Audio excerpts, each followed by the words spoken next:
déraciné. Sorti l'autre côté là-bas, sorti l'autre côté là-bas, dans l'ossipé ça goûte. Un petit peu déraciné, qui peut vivre dans la pauvreté.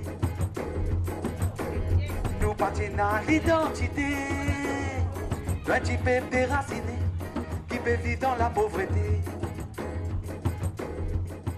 There are times when one tragedy, one crime, tells us how a whole system works behind its democratic facade and helps us understand how much of the world is run for the benefit of the powerful and how governments often justify their actions with lies. The film you're about to see is a shocking, almost incredible story. A government calling itself civilized, tricked and expelled its most vulnerable citizens so that it could give their homeland to a foreign power for a military base. This was all done in high secrecy, and this same government and its successors then watched its citizens starve to death. It watched them despair and take their own lives, while at the same time ministers and their officials mounted a campaign of deception that went all the way up to the Prime Minister. That government was a British government whose policies are continued today.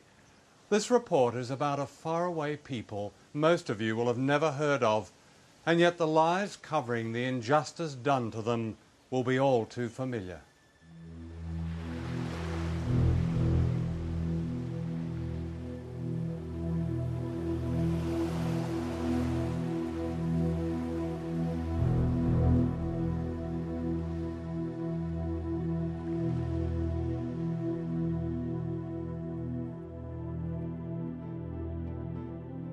This is Diego Garcia, the main island of the Chagos group in the Indian Ocean. It was once a phenomenon of natural beauty and peace, a paradise. Today it is one of America's biggest military bases in the world. There are more than 2,000 troops, 2 bomber runways, 30 warships, and a satellite spy station. B-1 and B-52 long-range bombers extended their reach from the British base at Diego Garcia in the Indian Ocean. From here, the United States has attacked Afghanistan and Iraq. The Pentagon calls it an indispensable platform for policing the world. Missile launch right, 3 o'clock.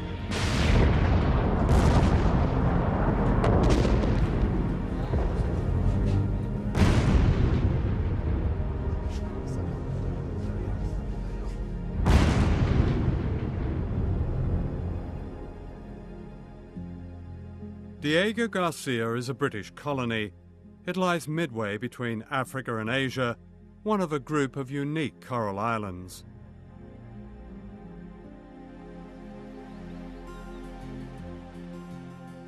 This is rare film taken by missionaries before the Americans came in the 1960s. 2,000 people lived in the Chagos Islands, a gentle Creole population originally from Africa and India, whose communities dated back to the late 18th century. They were thriving villages, a school, a hospital, a jail, a church, a railway, and above all, a benign, undisturbed way of life. Si mon grand-mère Bisaïl, roi naissance le Diego Gracia, mon grand-mère n'est là-bas, mon maman n'est là-bas, moi mon est là-bas, si moi mon fait 6 enfants Diego, et nan di moun qui plus grand que mon grand-mère Bisaïl, qui gagne des enfants là-bas. Le Diego qui plus bon souvenir, nous tu manger, nous tu boire, jamais nous pas tu manque non rien. Et jamais nous pas acheter non rien ici, à part de linge pour nous mettre l'eau nous. C'est un poule, canard, porc. Moi na mon baniché, quand la mer sec, moi aller me prendre autres m'amène dans la mer avec moi, je t'attrape poisson. Je t'amène autres mettre devant moi. Unknown to the islanders, all this was about to end. a conspiracy was underway between the governments of Britain and the United States. The year is 1961. In this film, never seen before, the man on the right is Rear Admiral Grantham of the US Navy. His visit to Diego Garcia marked the beginning of a top-secret Anglo-American survey of the island for a military base so vast that it would cost over $1 billion. The Chagos Islands were then governed from Mauritius, 1,000 miles away. When Mauritius got its independence from Britain in 1968, it was on condition that it would lay no claim to the Chagos Islands. Hidden from Parliament and the US Congress, the deal was this. The Americans wanted the island, in their words, swept and sanitized. An entire population was declared expendable. All of them were to be deported. The British and American authorities implemented a policy decision that was aimed at depriving that community in the Chagos from basic supplies. No milk, no dairy products, no oil, no sugar, no salt, no medication, no more of the things you use in life. The effect of the policy was to terrify many of them into leaving. They were also told their islands might be bombed. In the spring of 1971, Sir Bruce Greatbatch, KCVO, CMG, MBE, Governor of the Seychelles, gave the order that all the dogs on Diego Garcia were to be killed. These were much-loved pets, and the horror of their killing was taken as a warning by the islanders. Almost 1,000 pets were rounded up and gassed using the exhaust fumes from American military vehicles. Ça ban enfants là content autres les chiens quand peut venir ras autres les chiens, divan autres peut pleurer, autres peut crier, c'est là ça grain. I mean, the relationship with our pets should be the same, whether you are Chagosian or whether you are British. And they were absolutely destroyed by the fate reserved to their dogs. And many of them told me, in no uncertain words, they were told that any objection to the depopulation, they would suffer the same fate. Perhaps the lowest trick was that those islanders needing to go to Mauritius were prevented from returning home. Tout le monde quitte là-bas. Mon vini pour venir sur mon bébé, pour retourner dans mon endroit. Les quand moi aller mal bureau tard, diamant bien sagrin, il tape moi les deux. Diamant bien sagrin Élysée. Papa là encore là-bas, il fini vendu. Mon bonhomme tu peux assiser dans le sofa. Il guette moi dans mon figure comme ça, moi tout lit sur des bras tombés comme ça. Il y a une congestion en place. Sur la main paralysée, sur la bouche, tout ça là. Lève-lui, amène-lui à l'hôpital. Il me voit ça même à sa congestion là même. The remaining population were summoned to the administrator's office and told that their homeland had been sold and that those who remained would be loaded onto ships and expelled.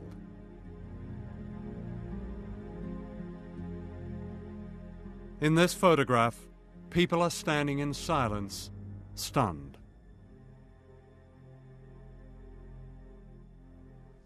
Vinil in fait une réunion NR, code bureau, on appelle nous tout, nous pas obligés quitter. Mais ce qui tu peux passer là-bas, nous tu connais, pareil comment tu peux faire avec nous les chiens, tu peux faire ça même en nous, sans pitié. They were forced onto this vessel, the SS Nordwehr. They were allowed to take only one suitcase. Sir Bruce Greatbatch insisted that the horses took pride of place on deck. The women and children were made to sleep in the hold on a cargo of bird fertilizer, bird shit.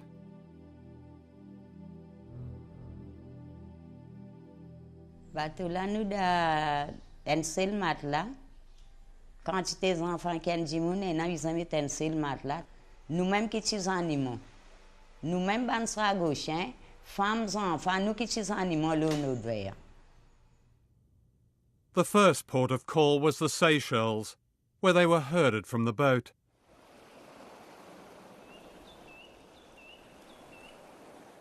This is a rusting monument to their agony.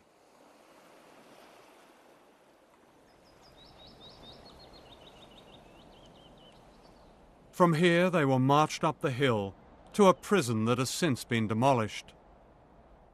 They were kept in cells until they were transported to Mauritius.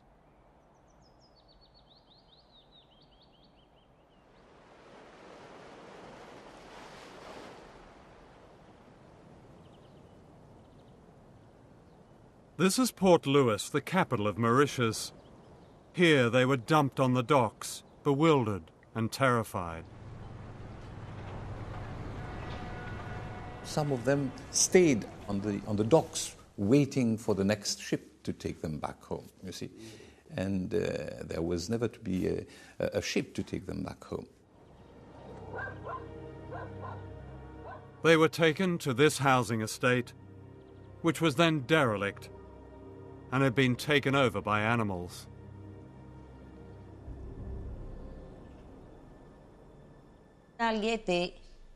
Là, nous allons là-bas, la cité Bon-Marsan, pena de l'eau, pena la lumière, vous voyez que tout ce mal propre, pena la porte, pena la fenêtre. It was hell. I went and see them. Literally hell. What way was it hell, do you think? It was the filth, no water in those houses, and no sanitation. Oh, it was really... And the children, they had no clothes. The children were absolutely, as if they'd been rolled over in ash and earth, and then when it rained, it was water everywhere.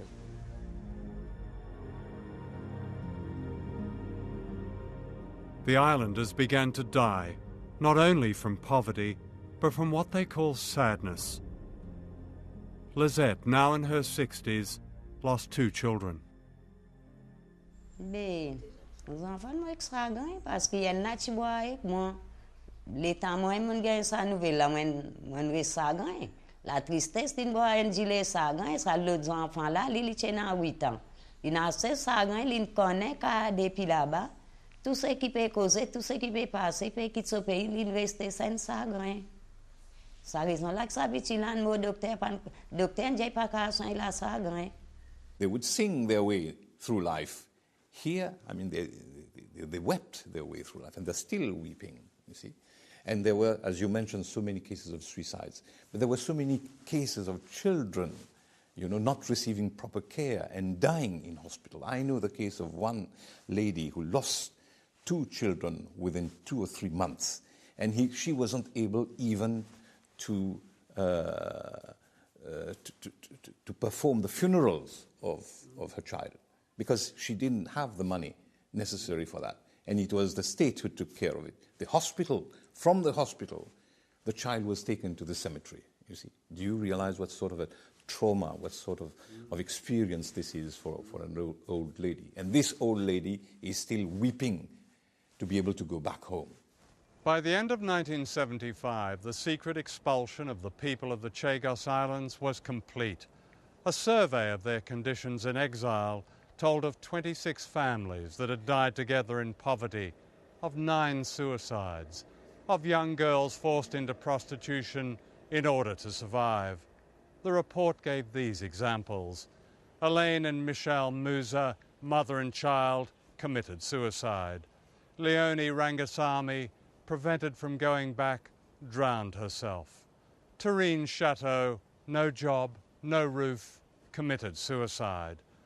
This was a glimpse of the suffering inflicted by the British government, and yet in a letter dated 16th of August 1976, a Foreign Office official wrote, and I quote, "Although we have no information about deaths, some deaths are bound to have occurred in the normal course of events.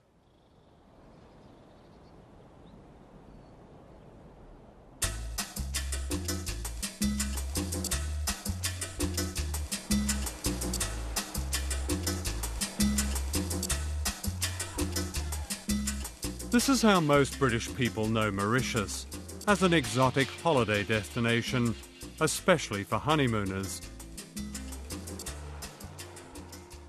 They almost never see the slums of the exiled people of the Chagos, who are also British citizens.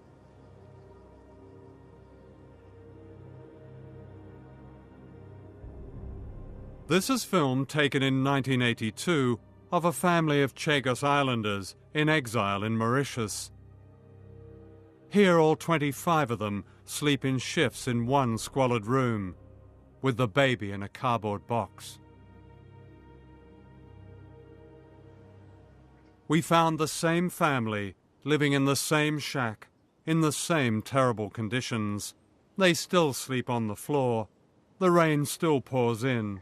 The toilet is still a hole in the ground. They are still so poor that they often go hungry. What was done to these people is today defined in international law as a crime against humanity.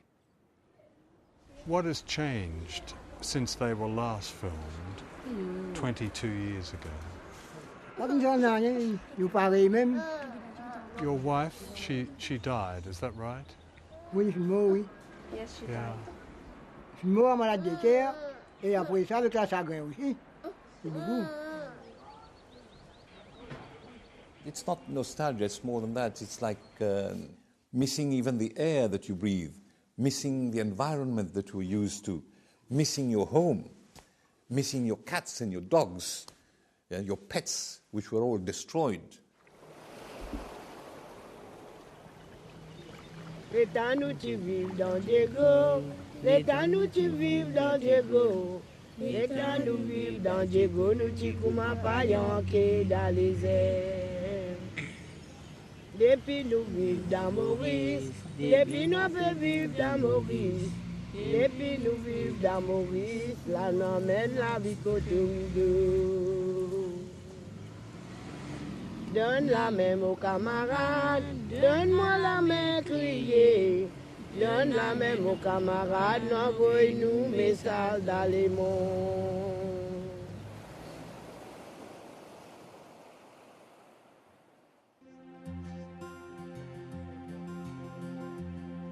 This is Olivier Bancourt, leader of the Chagos Islanders in exile.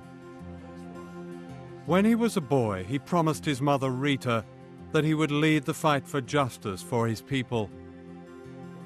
Olivier knows all too well their suffering.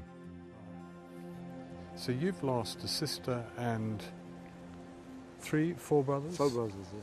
Tell me what happened to them. I have one brother who died with hard drugs. I have 2 other brothers who died with alcohol. My sister just put a fire on her. She had been very discouraged with her life. She committed suicide? Yeah, suicide, yeah. In 1982, the Chagos Islanders, now desperate, demonstrated in the streets of Mauritius. This embarrassed the British government into giving them a derisory compensation, which came to less than £3,000 per person. This didn't even pay their debts, and to get this money, many believe they were tricked into signing away their right to return home. Nous avons besoin de signer. Quand nous signons, pour nous gagner sa CAF là. L'autre dia nous signer pour mettre là-bas pour gagner ça. Après, l'état nous, ceux qui continuent, ceux qui ne pas continuer, mettre pouce. Et là, les autres les mettent en bas. Mais ça, même au prononce mon droit, c'est comme pour moi. Et ni moi, ni mes enfants ici. Si l'étudiant, moi, je peux signer mon droit, mon renonce, mon île, mon parti pour prendre 8 000 là. Moi, je la vie à mes Paris, moi, mon paiement. C'est ça même, je ne peux pas renoncer mon droit. It was entirely improper, unethical, dictatorial to have the Chagosian put their thumbprint on an English legal drafted document where the Chagossian, who doesn't read nor speak any English, let alone legal English, is made to renounce basically all his rights as a human being. Renouncing their rights was precisely what the British government wanted them to do. They could then be forgotten. That same year, the government spent £2 billion defending the rights of the Falkland Islanders, who are white. My people, the Queen would say in a Christmas broadcast. So you send then 2,000 inhabitants of the Falklands, and you've got 2,000 people in Chagos. One out, the other one, we come to your rescue. Come on. Come on, you are all English, you're all British. Come on. What's the difference? Where's your sense of fair play, my fellas? Where's your sense of fair play? Mm-hmm. That could be a breakthrough, couldn't it? From a tiny lock-up in the poorest section of Port Louis, Mauritius, Olivia Bancourt, an electrician, has taken the struggle across the world. And here you're with Nelson Mandela? Yeah, I am with Nelson Mandela, an example of human rights fighter, you see. We compare our struggle to the struggle of Nelson Mandela, who had been... In the 1990s, the islanders' struggle took a dramatic turn with the discovery of these documents in the Public Record Office in London. Here was the evidence that they and their supporters were looking for. These long-forgotten secret official files revealed the full scale of the conspiracy and the cynicism that drove it.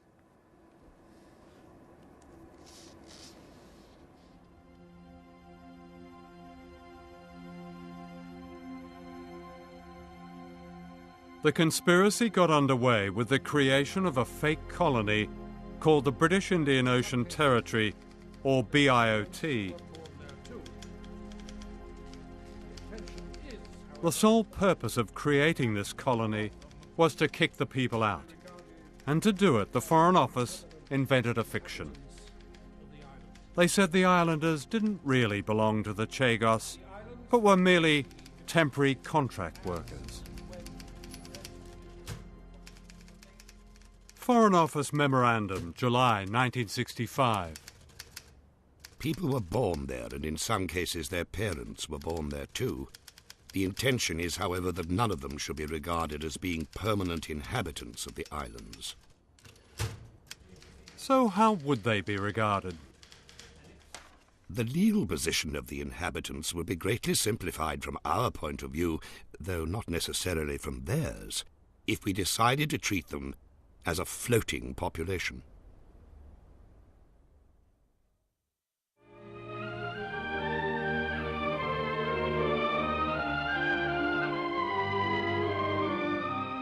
This long-forgotten British government film shot in 1957 reveals the duplicity. Clearly, the Foreign Office knew the people of the Chagos were anything but temporary workers. Out of a total of 100 or more little islands, only some half a dozen are permanently inhabited, partly by people from Mauritius and the Seychelles, but mostly by men and women who have been born and brought up on these fragments of land. It is the story of their lives which this film tells. The British tried to claim, and I just quote one of their documents, that the Chagos had no indigenous or settled population. Menti, jamais. Mon papa né là-bas, mon grand-père né là-bas, mon grand-mère né là-bas, mon maman né là-bas. Cause menti. Il menti génération de là-bas. Back in London, some officials began to worry about being caught out. Foreign Office memo, November 1965. There is a civilian population. In practice, however, I would advise a policy of quiet disregard. In other words, Let's forget about this one until the United Nations challenge us on it. One can only say that they were looking at another prize, and this was considered a price that was worth paying, because in reality there would be no objections and they would get away with it. And all they were concerned about, the documents show this quite clearly, all they were concerned about was whether they'd be found out. In that same month, the British representative at the United Nations, F.W.D. Brown, was instructed to lie to the General Assembly that the Chagos Islands were uninhabited when the United Kingdom first acquired them. I must remind you that this has been done in violation of the United Nations Charter. This is why it was done so in absolute discretion and using lies. I'm not mincing my words. They were lies, damn lies. What the official documents show is not just a trail of lies, but an imperious attitude of brutality and contempt. In August of 1966, Sir Paul Gore Booth wrote, "We must surely be very tough about this. The object of the exercise was to get some rocks which will remain ours. There will be no indigenous population except seagulls." At the end of this is a note handwritten by Dennis Greenhill, later Baron Greenhill of Harrow. Unfortunately, along with the birds go some few Tarzans or Men Fridays, whose origins are obscure, and who are being hopefully wished on to Mauritius, etc.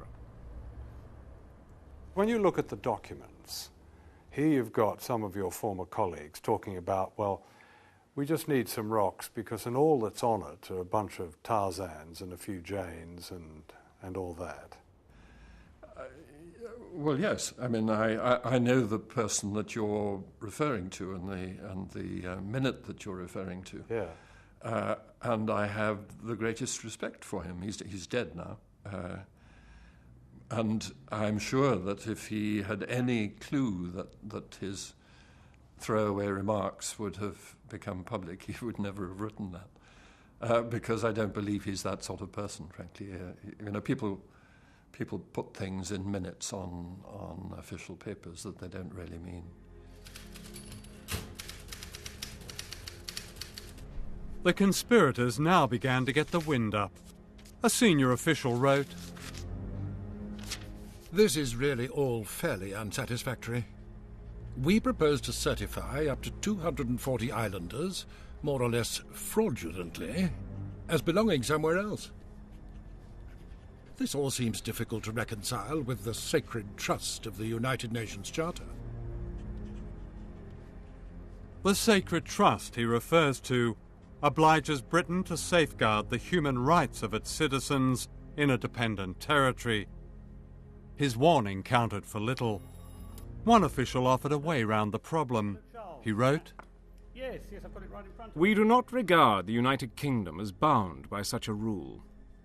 In this respect, we are able to make up the rules as we go along, and treat the inhabitants of BIOT as not belonging to it in any sense."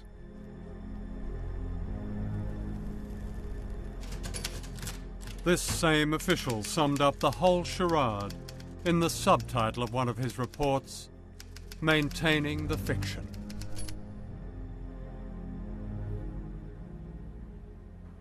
Do you think they were aware of what they were doing to the people, that the trauma that was about to descend on the Chagossians? These boys in the colonial office, did they really care very much about... Come on. No, you know, you had your standard of living, you kept to it. Your pink gin at lunchtime, and you know. So they were just the natives? The natives, yes. Unfortunately. The cover-up went right to the top of government.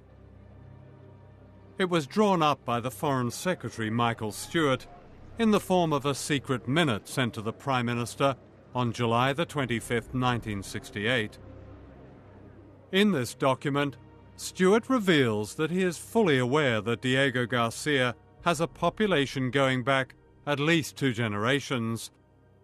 He proposes that the government lie to the world that there is no indigenous population. On April the 26th, 1969, Wilson's private secretary wrote to Stewart saying that the Prime Minister approved the plan. The documents show that it was decided at the highest level by the Prime Minister, most particularly Harold Wilson.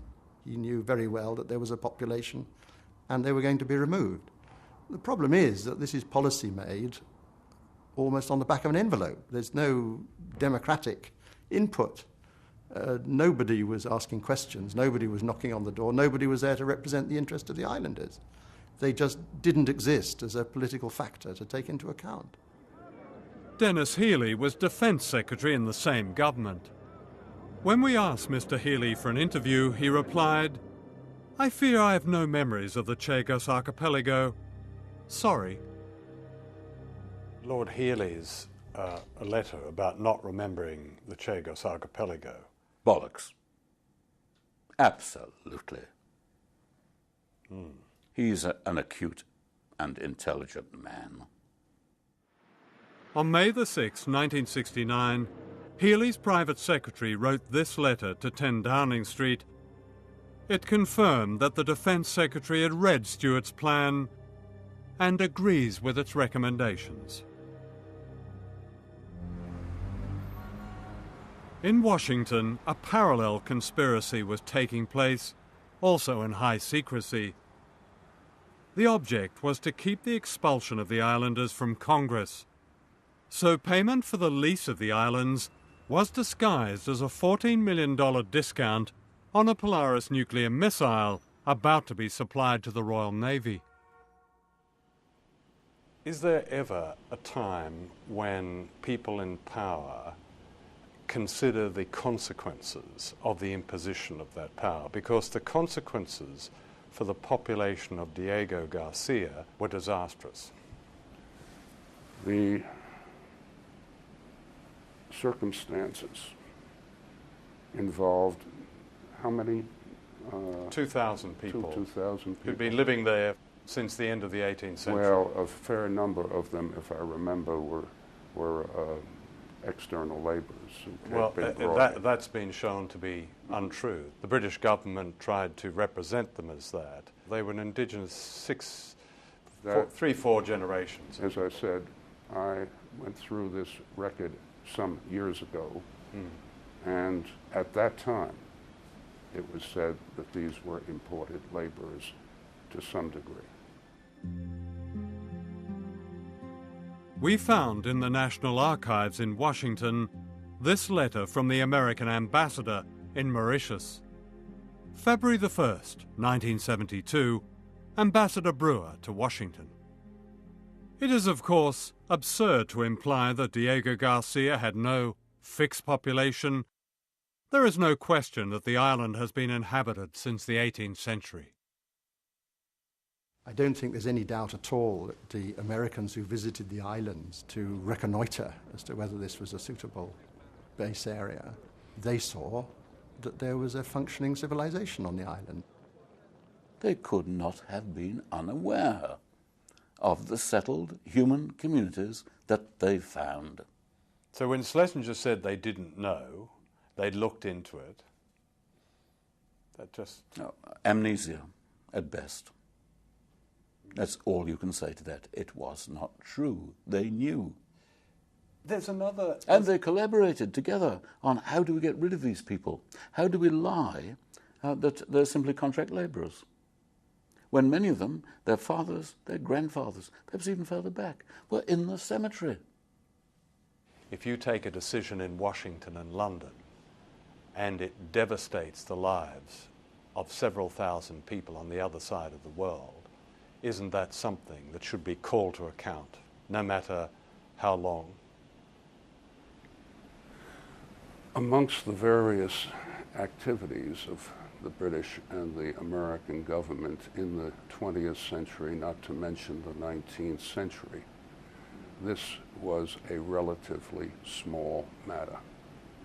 If one goes back to British behavior, for example, in World War II, the attack on Dresden, the attack on the French fleet, all under Winston Churchill, whom we so much admire, and rightly so. This is a very small matter. It is being pinpointed now for reasons that I cannot ascribe to anything other than the quest for a certain publicity. Well, I think it's from their point of view, for one thing, the Chagossian Islanders are not the Nazis, and from their point of view, it's a quest for justice. And what is your motivation, if I may inquire? Purely the quest for justice, I'm sure. Yes. Yes, of yes, course. it is. Yes. Do you not think these questions are valid in asking you about consequences of the imposition of great power on peoples? I think that the questions are based upon a refusal to acknowledge the context of the times and the attitudes of the times, and that is based upon a willingness 35 or 40 years after a set of events to go back and critique them when they had become, what shall I say, far less relevant. Far less relevant?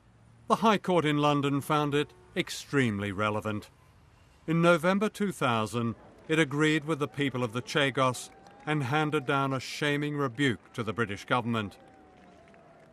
The court ruled that the expulsion of the islanders was illegal.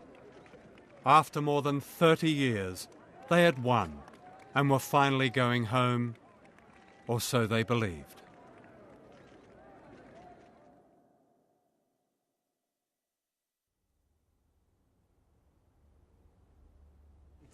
The Victory Day Victory in the High Court gave Olivier Bancourt and his people the right to start their lives again. It's something which I will never forget, when just coming out of the court with this to ask that it is a victory for the Sagosian people, a small people upon a big power. Premier jugement là, nous tous tenons la joie dans nous l'équipe, nous tous contents. Nous disons anglais vient un sentiment humain. On vient sa victoire là, on sentiment à l'aise. Qui me tient pensé, je pouvais tout mon pays natal, je pouvais tout cimetière à côté de ma grande famille. Je pense tout encore une fois, je jolie la place et que nous jolie la mer, quand nous prenons nos naissances. However, the Foreign Office had other ideas. Within hours of the High Court judgment, it announced that the government would not allow the islanders back to Diego Garcia, the main island where most of them came from.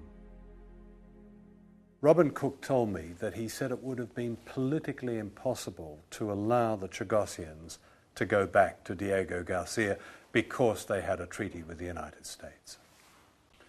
Well, the first thing to point out there is that this is British sovereign territory. The British have a duty to their own citizens. They have the legal power to tell the Americans what policy and what immigration law they're putting in place on the islands.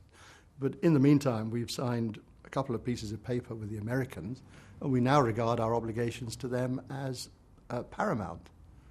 I just don't see the logic of that. And to keep the people from the rest of the Chagos Islands, the Foreign Office invoked something called a feasibility study, which would question if people could survive in this idyllic place where they had lived for 6 generations.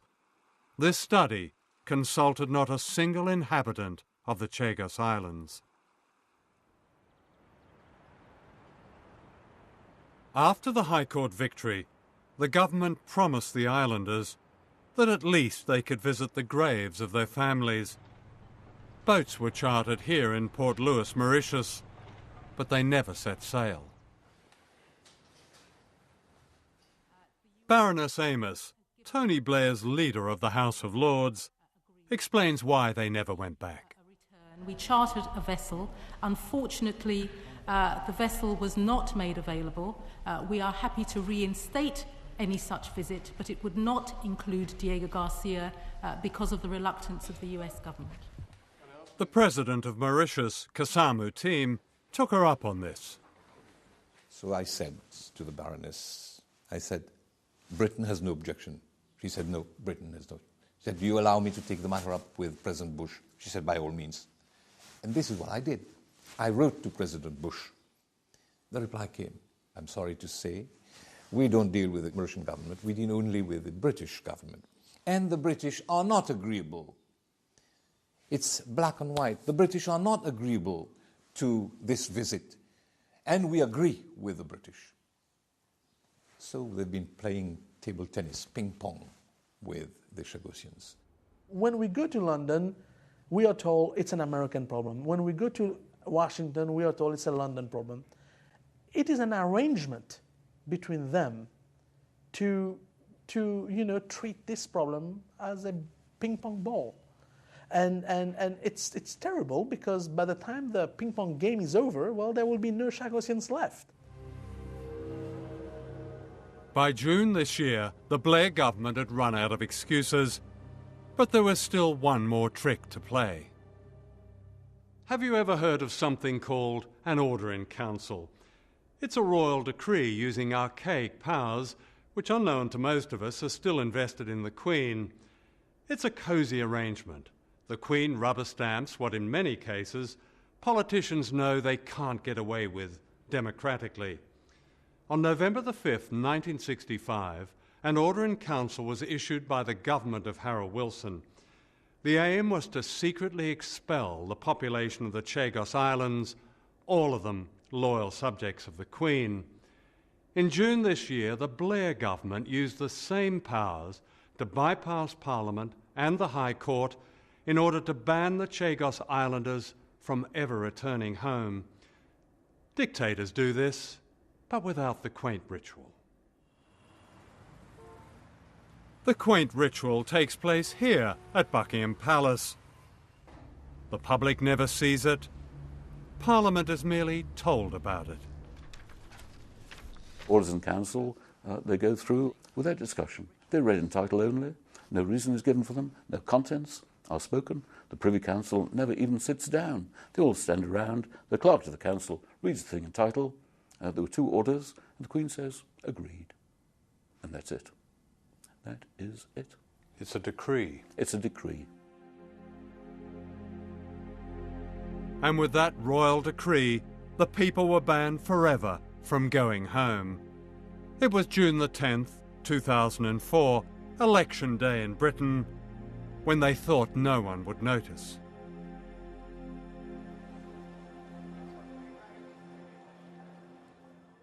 The High Court has ruled that the expulsion of the Chagossians was illegal.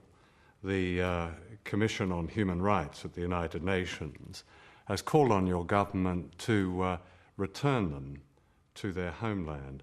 Why has this government denied this basic human right of return? Firstly, the feasibility study, which was drawn up by independent experts, which told us that the only population of the islands that would be possible is short-term on a subsistence basis. Longer term would be precarious given the climatic conditions, given that in some cases some of the islands are barely 2 foot above sea level, and would be very costly. It is true that the Foreign Office has conducted, I think now, 3 feasibility studies, as they call them, about resettlement. Their contents have nothing whatever to do with the resettlement of the islanders, who had lived there for 200 years. Page after page after page is devoted to establishing that the beaches are made of sand.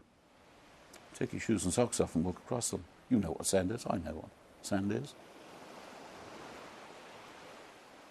They then go on to say human interaction on global warming will make occupation of the islands precarious for a resettled population.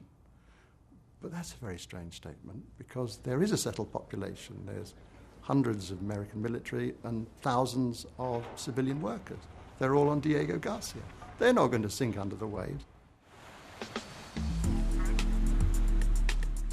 Far from sinking, they're sailing on it, swimming in it, playing in it, and having a Barbie next to it.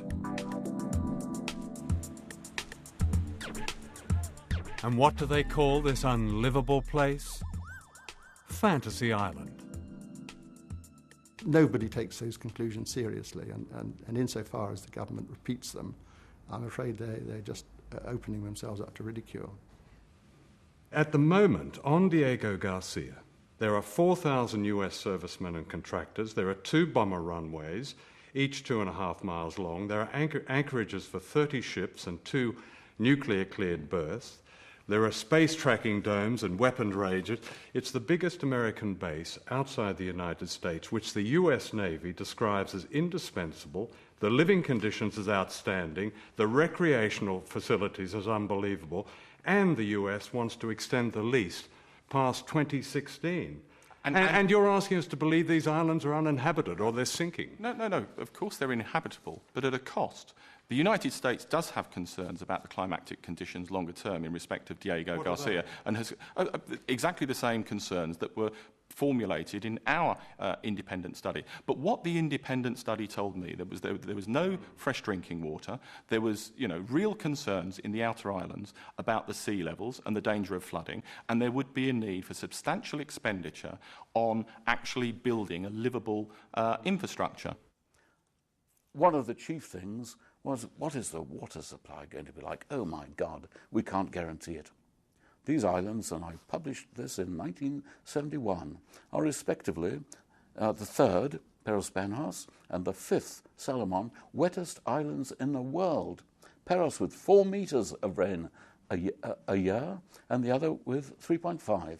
When it rains, the water tables are so high, the rain remains on the surface for days.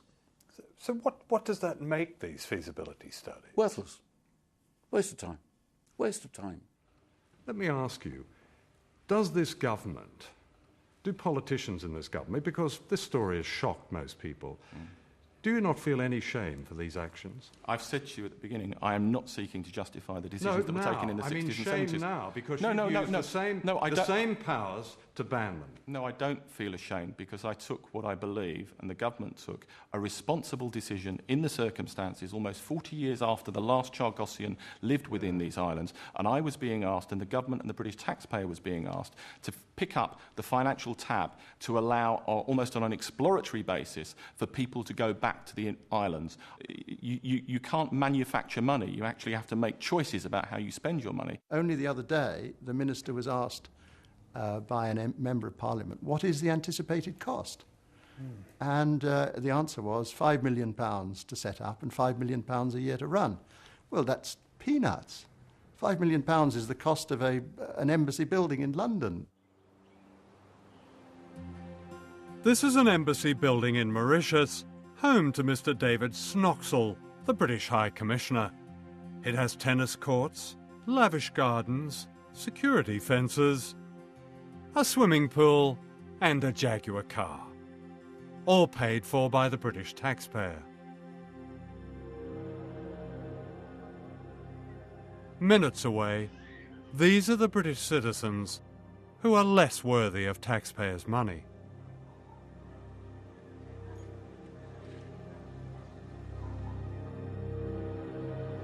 The reason the government won't allow the islanders to go home is not money. It's power. American power, and its self-given role to dominate. Might is right, and the great powers have the might, and therefore the right to do anything they want, wherever and whenever they want. They wanted the Chagosian Islands, in particular Diego Garcia, for a base. They take it, they grab it, it's their right. However, the islanders are not giving up their right of return. Today they're getting ready to demonstrate outside the British High Commission in Port Louis. So these are all going on the demonstration to the High Commission. Yeah, of course.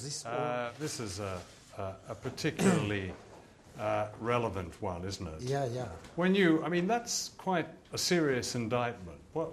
Yeah, of course. You're referring to the High Court found in your favour that you could all go home, and the British government has prevented you from going home. This is why it's true. It's something that everyone must know about it. The British government seems to be using all of its powers to even capture the law and using it for its own political ends. By overturning the High Court ruling and saying that this is no longer on, that by referring to the Crown prerogative and going back to these medieval laws and overturning the legal decision to allow these people back to the outlying islands, that to me is a capture of the legal powers of the state that really only happens in totalitarian regimes. The struggle and the dignity of the Chagos Islanders were displayed here by elderly ladies having to stand on the street and shout for their basic human rights.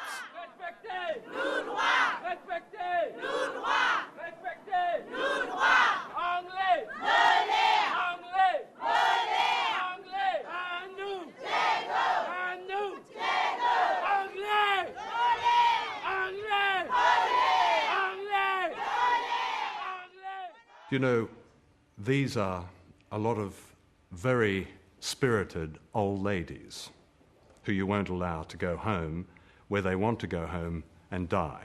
That's basically, these are the people who are leading the charge among the Chagosians.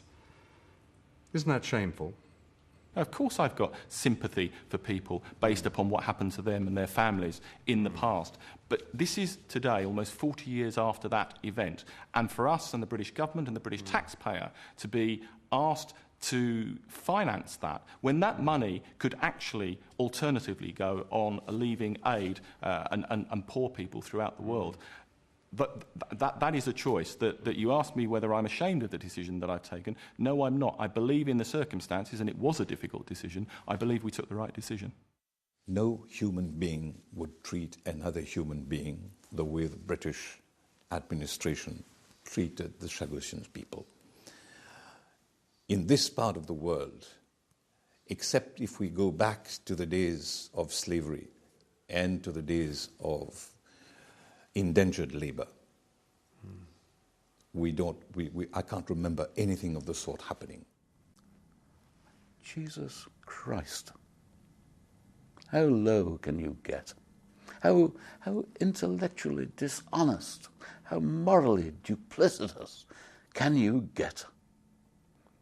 I've spent my life, 40 years now, with this, and every single thing sickens me, and it goes on, it goes on, it goes on. Conservative, Labour. Year after year, Olivier and Rita, Lizette and Charlesia come to this monument in Port Louis Harbour. It commemorates those Chagos Islanders who died in exile from sadness.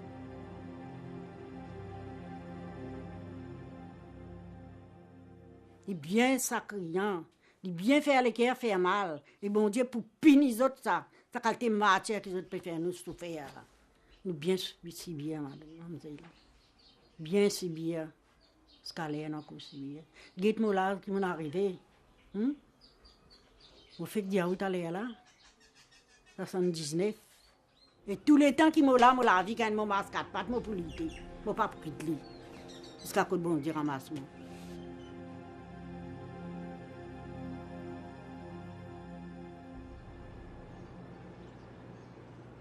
The film you've just seen is not only the story of a single injustice, it's a rare glimpse of great power at its most ruthless.